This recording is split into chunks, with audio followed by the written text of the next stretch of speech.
Movie का बड़ी देर से इंतजार हो रहा था, क्योंकि 2022 में ये मूवी पूरी हो गई थी।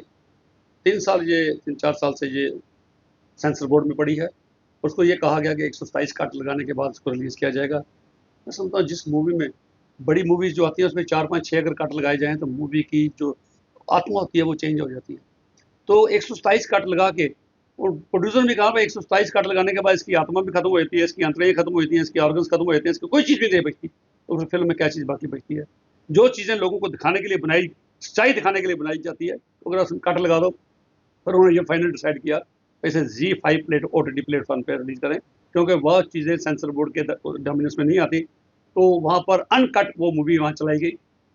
और जैसे कि दलजीत दोसांझ ने खुद भी एक ट्वीट किया, और वीडियो में खुद भी उसने कहा, भाई मुझे तो उम्मीद थी शायद मंडे तक सरकार करेगी, लेकिन इतनी उम्मीद नहीं थी कि इतनी जल्दी सरकार संडे को ही, जब ऑफिस बंद थे तभी सरकार इसको ओटीटी प्लेटफॉर्म से रिमूव कर देगी। और एक चीज सरकार को कहूंगा, जो सोच के उन्होंने ये किया शायद वो उनको कहीं ना कहीं बैकफायर कर गया। जो एडवाइस अगर सरकार को किसी ने दी, भाई ये लोगों तक ना पहुंचे, आप इसे ओटीटी प्लेटफॉर्म से रिमूव कर दीजिए, तो मैं समझता हूँ जो प्रोड्यूसर ने, डायरेक्टर ने ओटीटी प्लेटफॉर्म पे चढ़ाई थी, उन्होंने इस पर कहीं भी कोई कॉपीराइट नहीं रखा था, और इजिली डाउनलोड होगी, हर किसी ने उसको डाउनलोड कर लिया। नहीं तो मैं समझता हूँ कई जगह इसको रखा जाता है कि डाउनलोड मूवी नहीं हो सकती, वो प्राइवेट मूवी बन जाती है, वो डाउनलोड नहीं हो सकती, प्राइवेट प्रॉपर्टी होती है। लेकिन ये मूवी उन्होंने खुद इसी इंटेंशन से की थी, ताकि एक बार कुछ घंटे के लिए भी अगर ओटीटी प्लेटफॉर्म पे आएगी तो इमीडिएटली डाउनलोड करके, तो अगर सरकार ओटीटी प्लेटफॉर्म से रिमूव ना करती, तो मैं समझता हूँ 20% लोग या 30% लोग देखते हैं पंजाब के, बाकी हिंदुस्तान के भी 2 4 5 10% लोग देख रहे थे। लेकिन जिस दिन सरकार ने ये रिमूव की वहां से ओटीटी प्लेटफॉर्म से, उसके बाद नौजवानों में, बुजुर्गों में, बच्चियों में, हर किसी में ये जिज्ञासा होगी, क्यूरियोसिटी बढ़ गई कि ऐसा क्या है इस मूवी में जो सरकार छुपाना चाहती है। तो यकीन मानिए जब मैंने वो मूवी देखी, उसमें मुझे कोई भी ऐसी बात, कोई उसमें, क्योंकि सरकारें मूवी तभी बैन करती हैं जब उसमें कोई एंटी नेशनल बात की गई हो, सरकार के खिलाफ लोगों को बगावत के लिए उकसाया जाता हो। इस मूवी में कोई ऐसी लफ्ज नहीं, अल्फाज नहीं है इस्तेमाल किया गया, ना किसी लीडर का नाम लिया गया है, ना किसी पुलिस अफसर का नाम लिया गया है, ना किसी पॉलिटिकल पार्टी का नाम लिया गया है। तो फिर सरकार को ऐसा क्यों हुआ? अच्छा, एक बात यह भी समझ नहीं आई कि अगर पार्टी की बात करें, तो जो मौजूदा सरकार है, बीजेपी में कहूँ या बीजेपी के अगेंस्ट भी नहीं जाती, क्योंकि वहां पर उस वक्त सरकार कांग्रेस की थी। तो ऐसा क्या हुआ, ये बातें हमें भी हजम नहीं होती, किसी को भी समझ नहीं आई कि बात क्या है, कि बीजेपी जो सिखों के साथ बेइंसाफी की बात करती है, 84 में राइट्स हुए, तो अगर पंजाब में 90s में कुछ जो सिख, जो अनक्लेम्ड अनआइडेंटिफाइड डेड बॉडीज कह के मार दिया गया, तो वो भी तो ह्यूमन राइट्स की वायलेशन हुई। वो चीज सामने आए लोगों के, इसमें आपने पर्दादारी करने की कोशिश क्यों की? और ये चीजें कहीं ना कहीं सरकार को बैकफायर की गई। पहले शायद मैं जैसे कहा 10 20% लोग देखते हैं, आए तो मैं समझता हूँ 100% लोग जो हमारी कम्युनिटी के हैं और बाकी जो कम्युनिटी के लोग हैं वो भी इसको जरूर देखेंगे। इस मूवी में ऐसी कौन सी बात है? और जो जसवंत सिंह खाड़ा, जो एक ह्यूमन राइट एक्टिविस्ट थे, जिन्होंने ये चीज देखी, क्योंकि वो जहां से, जिस गांव से गुजरते थे, लोग ये कहते थे कि हमारा बच्चा नहीं मिल रहा, मेरा हस्बैंड नहीं मिल रहा, मेरी बच्ची नहीं मिल रही, मेरी माँ को उठा के ले गए हैं किसी न किसी केस में डाल के, तो वो दोबारा ट्रेस ही नहीं हो पा रहे। तो उसने जब इन चीजों को, बैंक अप्लाई था, उसको जब इन चीजों पे काम करना शुरू किया, तो कई लोग बड़े इन्वेस्टिगेटिव होते हैं, जैसे मैं आरटीई के ऊपर काम करता हूँ, सरकार में कहाँ स्कैम है, कहाँ क्या चीजें हैं, उसने उस तरफ को चुना। और आखिर इतनी मेहनत की, अपनी जान जोखिम में डाल के मेहनत की, कि जहां जहां क्रिमेटोरियम थे, वो दुर्गियाना था, पट्टी था, तरन तारण था, या और जो भी क्रिमेशन ग्राउंड है पंजाब में, वहां जाकर डेड बॉडीज की किस किस ने, वहां एक रिकॉर्ड होता है, पर डेड बॉडीज लेके कौन आया, अगर ये अनक्लेम्ड थी तभी कौन लेके आया। उसके बाद जो फायरवुड वहां से इशू होती है, वो भी लिखना पड़ता है, भाई किसके नाम पे कौन शख्स लेके आया, कौन पुलिस अफसर, क्योंकि वो हिसाब देना पड़ता है म्यूनसिपैलिटी से जहां से वो फायरवुड ली गई है क्रिमेशन करने के लिए। तो वो मैच करते करते मैं समझता हूँ कितनी दिन रात उसने मेहनत की होगी जसवंत सिंह खालड़ा ने। और उसने बाद में इस इश्यू को इंटरनेशनलाइज भी किया, कनाडा में ले गया, वहां की पार्लियामेंट में जाकर उसने बोला, और वहां पर उसको रोकने की कोशिश भी की गई। फिल्म में बताया गया कि अगर तू हिंदुस्तान में जाएगा तेरी जान को खतरा हो सकता है, तू यहाँ पोलिटिकल एजाइलम ले ले। तो उसने कहा नहीं, फिर मेरा मिशन मर जाएगा, मैं इस अंधेरे से लड़ना चाहता हूँ, इस अंधेरे से बगावत करना चाहता हूँ, सच का दिया जलाना चाहता हूँ। तो उसने इसको, काम को किया और बखूबी निभाया। और एक बार ये भी कहूंगा कि वो भी किसी पॉलिटिकल पार्टी के खिलाफ नहीं था, ना ही उसने एक लफ्ज जिंदगी में किसी पॉलिटिकल पार्टी के खिलाफ बोला, एडमिनिस्ट्रेशन के खिलाफ, पुलिस के खिलाफ। और एक बात ये भी कहूंगा, जब हम किसी के खिलाफ की बात करते हैं, इट डजंट मीन कि हम पूरे पुलिस फोर्स के खिलाफ नहीं। बड़े अच्छे अफसर भी रहे होंगे जिन्होंने मिलिटेंसी को कंट्रोल किया। हमारी J&K पुलिस में बड़े काबिल अफसर हैं जिन्होंने कश्मीर में मिलिटेंसी पे कंट्रोल किया। हाँ, कुछ एक गिनी चुनी वारदातें कहीं हो जाएं तो वो समझ में आ सकती हैं, पर मिलिटेंसी को कंट्रोल करते करते कहीं 2-4 ऐसी वारदात भी होगी जहाँ इनोसेंट लोग भी मारे गए। लेकिन डेलिबरेटली प्रमोशन लेने के लिए आप लोगों को मार दो। जैसे फिल्म में बताया गया सीन और उन अफसर का बताया गया कि जैसे एक सब इंस्पेक्टर हो गए, एक SSP को डायरेक्टर रैंक कैसे उसको दे दिए गए, उनको पता था ये उनका टारगेट पूरा करेगा। एक और छोटे छोटे रैंक का अफसर जिसने कहा भाई मेरी शादी तब तक नहीं होगी जब तक मैं इंस्पेक्टर नहीं बनूंगा, तो उसके सामने उस बड़े अफसर ने 2 लोगों को गोली मारी, कहता जा तेरी प्रमोशन होगी, जा तू के बाद SP बन गया तो अपनी शादी का इंतजाम कर।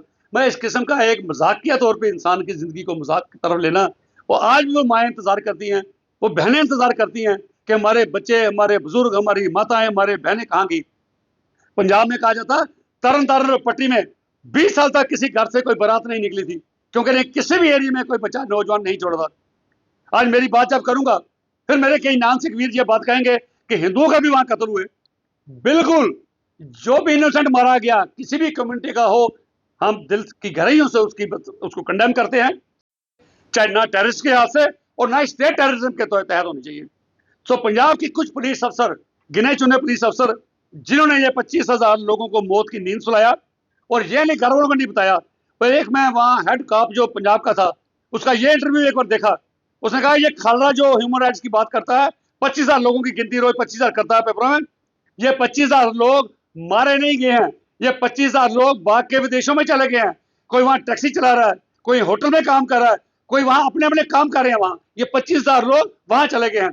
जब ऐसी बात नहीं थी, और खालड़े को भी एक बार किसी अफसर ने बुला के घर कह दिया था तो 25,000 की इन्वेस्टिगेशन करता है, तू अपना नंबर बीच में काउंट कर ले, तेरा 25,000 एक नंबर तेरा भी है, जा गिनती कर लेना, तो भी अनआइडेंटिफाइड और अनक्लेम्ड बॉडी में तेरा भी कहीं ना हम कर देंगे। तो बाद में जो विटनेस एक सामने निकल के आया, उसने पहले डर के ना कर दी, बाद में जब सामने निकल के आया, कोर्ट में जज के सामने कहा कि उन्होंने मेरे सामने, मैं वहीं पर था, गाड़ी में बिठा कर कहाँ रखा, कहाँ टॉर्चर किया, और बाद में जाके कैसे दरिया में फेंक दिया। ये 25,000 डेड बॉडीज जो क्रिमेट की गई, इसके अलावा कई डेड बॉडीज ऐसी थी जिनको दरियाओं में फेंक दिया गया। और पाकिस्तान की एक वीडियो देख रहा था, उन्होंने कहा जी हमारे बुजुर्ग कहते थे कि हमने यहाँ कितनी डेड बॉडियां यहाँ हमारे दरियाओं में पंजाब से बह के यहाँ पर पहुंची।